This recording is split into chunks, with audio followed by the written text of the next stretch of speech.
opinião. Jean, se você puder só comprar uma ação pra você ter. Óbvio, vamos fazer de novo a pergunta. Vai, uma ação preferida, que você gosta bastante. Pô, essa é fácil. Essa é moleza. Eu vou ficar por último, eu vou ter que o me problema é que vocês vão ficar por último, pode ser comprometer Eu acho o seguinte, você até perguntou antes, lá no começo, né, sobre a visita à Klabin. A minha empresa preferida é Klabin. Boa. Né, Agora eu gostei, hein? Gosto de Klabin. Vou dar a resposta primeiro. Uhum. E eu sempre tive muito receio, eu falava assim, se eu visitasse a Klabin um dia, será que ia ser realmente isso? Que você imagina, né? Que eu imagino, porque assim, você tem duas possibilidades quando você visita uma empresa pessoalmente. Ou você pode gostar mais, ou você pode ficar extremamente decepcionado, você fala, eu quero sumir desse negócio aqui, né? É verdade. E quando eu e o Felipe visitamos agora, foi em março, né, eu acho? Março. A gente foi lá. Eu acho que a Klabin, ela tem um ativo que ela é irreplicável dentro da empresa. Ela tem pessoas apaixonadas pelo projeto da empresa. Uhum. E isso é muito difícil de você encontrar. Tá? E é uma coisa verdadeira. Você olha no olho de cada um dos colaboradores, desde um faxineiro, desde um gerente, diretor, todos têm a mesma percepção da empresa. E quando a gente estava visitando, as nossas perguntas não eram perguntas quantitativas. Porque esse é o tipo de pergunta que a gente consegue pelo RI, pelo Não é pergunta site. De call, de resultado. Não é pergunta de call, exatamente. Que são sempre as mesmas perguntas. Uhum. As nossas perguntas, o nosso direcionamento era muito mais para o qualitativo, para a gente entender o que a empresa realmente entrega, né, de futuro, de resultado para todo mundo. E desde o colaborador mais simples ao mais graúdo, você via que existia um cuidado, um carinho. Né? Para você ter uma ideia, a empresa estava em Telêmaco Borba, que é mais ou menos 3h30 de Curitiba. E quando você entra na cidade, já tem um outdoor falando assim, se você tem algum problema, alguma dúvida, alguma reclamação, ligue para a Klabin. Eu falei, não é possível. Tem um call center para os moradores de Telêmaco Borba. E depois a gente foi conversando com o RI lá, que estava acompanhando a gente na visita, e é isso mesmo, eles ligavam, falavam, tem um mato aqui na minha casa, então eu preciso chamar a Klabin para cortar, pegou fogo, a Klabin. Então assim, a empresa, ela entra pro bem e pro mal. A cidade nasceu por causa da empresa, né? Começa por aí. Exatamente, tem um teleférico que liga a cidade até na empresa. Então, assim, é um negócio surpreendente. E aí a pessoa fala assim, nossa, mas eu gosto de tech, né? Eu quero investir em tech. Mas você não imagina o que esses caras aplicam de tecnologia na área deles de pesquisa e produção lá. Então a gente viu a lignina, que é utilizada para várias coisas, sabe? É o cimentinho da celulose, que eles usam para um monte de coisas. Os caras criaram álcool em gel de celulose, shampoo de celulose, condicionador. Então, assim, são coisas e aplicações da celulose que a gente não tem nem ideia, e é só indo lá que você fala, cara, então, assim, a empresa tem muito mais coisa que ela pode explorar. E você vê todo aquele sistema, a integração, desde do começo da linha de produção, do plantio de uma árvore, da clonagem da muda, para trazer uma árvore perfeita, para dar tudo o resultado na celulose, até na linha de produção de escoamento, levando lá nos vagões da ferrovia, entregando lá no porto, né? Cara, você fala assim, não tem condição. Se o Brasil tivesse mais 10 Klabins, né, com projetos desse, o país seria outro, né? Então, assim, a gente como investidor, como acionista, um pequeno dono de um grande negócio, é extremamente satisfatório você participar de projetos assim. Então, é uma empresa que tem mais de 100 anos, né, e a gente, pelo menos todos aqui acreditam que tem um futuro brilhante pela frente, então é a minha escolhida. Porra, era só pra você falar empresa. Era só o nome, tá, cara? Pode ter em 30 segundos. Mas agora... Não, eu tô achando que a Klabin vai me contratar. Para de falar que tá subindo. Tá subindo. Não, e a gente você devia ter falado mal agora, porque, a gente teve uma coisa tão bacana quando a gente tava lá, que falou assim, Felipe, o preço tá caindo pra caramba. Nossa. Cara, foi uma coincidência fantástica. Assim. Eu acho que foi a gente responsável. Foi naquela época que começou a ir pra 3 e pouquinho. 3 isso, exatamente. Que foi há uns meses atrás. Agora. Ela chegou a 17 e pouco.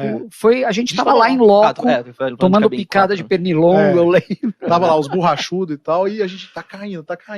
Aí a gente olhava pra essa terra, essas terras aqui não vale só isso. Caraca, você tem uma ideia, uma sensação parte boa. De plantio da Klabin lá no Paraná equivale à cidade de São Paulo. Caraca. É muita coisa, cara. É muita coisa. É monstro, né? Aí o Bart sempre fala, Quem disse que eu não invisto não tem em imóveis? Fala que tem as terras, né? Eu talvez seja o maior. Eu sou o maior comprador de terras desse país. Eu tenho Klabin.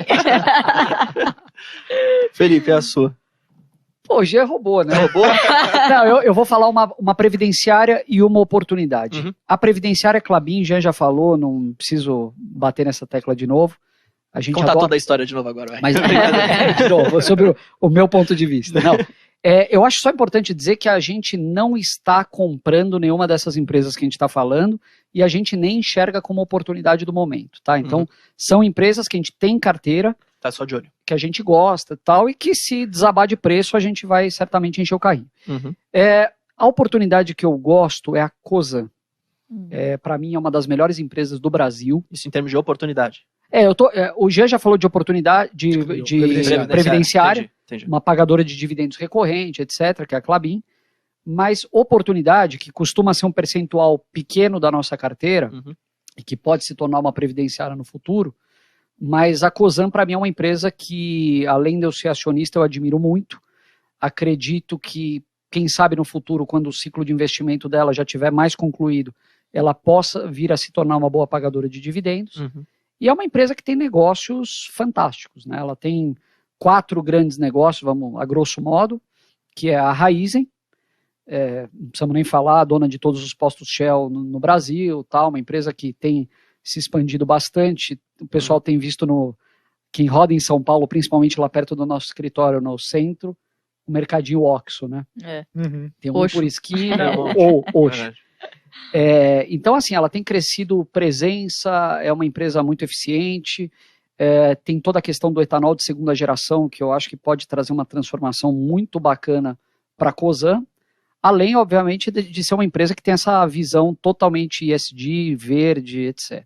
Então, ela acaba se aproveitando de muitas vantagens que o Brasil oferece. Isso, Raízen, ela tem a Compass, que é uma empresa que hoje tem debaixo do guarda-chuva a Comgás e a Gaspetro, que ela adquiriu. A Rumo, que eu acho que dispensa até comentários, que é uma empresa que está revolucionando o setor ferroviário brasileiro, que ficou sucateado durante muito tempo, comprou praticamente a massa falida da ALL e conseguiu fazer milagre, assim. Então, o que a gente vê da Rumo hoje é realmente de tirar o chapéu que eles estão fazendo, e tem muito pela frente ainda. E o último negócio deles é a Moove, o último grande, que é uma empresa de lubrificantes, que fez uma aquisição muito grande nos Estados Unidos no ano passado, e que também tem a possibilidade de abertura de capital, assim como a Compass, no futuro.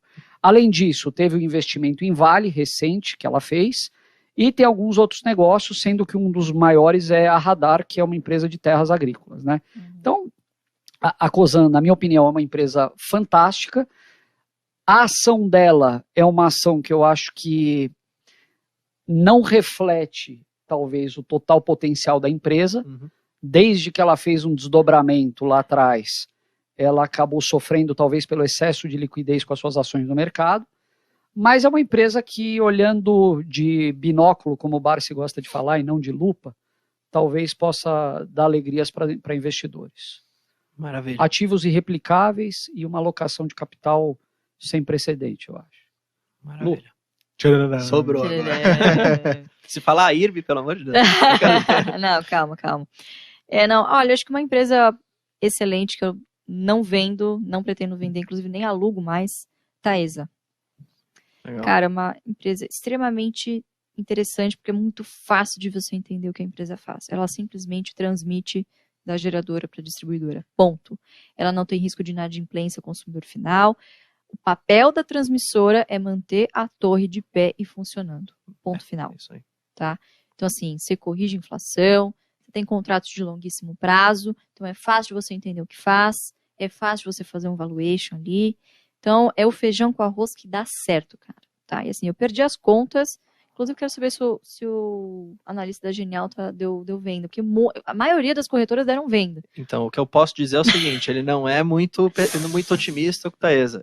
Posso ver até a recomendação oficial aqui dele. Deixa eu até ver aqui para não falar besteira. Recomendação de manter, mas tinha venda antes. E com o rumor da capitalização, enfim, com tudo isso, ele não tinha visto isso com bons olhos. Eu quero mais que faça, porque se fizer com desconto, é uma oportunidade para o acionista investir num novo projeto, né? A gente, obviamente, vê a Taesa como uma vaca leiteira, só que existe um momento em que você precisa, obviamente, comprar o pasto da vaca, né? Você precisa alimentar a vaca alguma hora, né? Para que ela continue produzindo cada vez mais leite. Então, eu acho que a empresa está no seu... O Vitão tá aqui no chat, o Vitão é nosso analista. Ele Vitão, falou manter. Nada contra, Vitão, nada contra. Pô, Vitão, pode dar venda aí pro pessoal que a gente compra, viu? Tem uns leilões agora também, né? E isso que eu ia falar agora, tem um leilão muito importante agora no final de junho, né? Um dos maiores aí que a ANEEL vai promover. Então, TRTL capitalizado para fazer. Taesa provavelmente deve ter testado o mercado, deve ter testado ali o apetite dos investidores, né? Em relação ao follow-on. Mas existem outras formas de captação também, né? Legal. Vamos ver quem que vai sair vencedora disso aí. Auren também extremamente capitalizado, com bastante apetite para entrar no segmento de transmissão. Então a gente vê com muitos bons olhos aí, e se não pagar dividendo por um breve período de tempo, a gente entende que é por um bom motivo.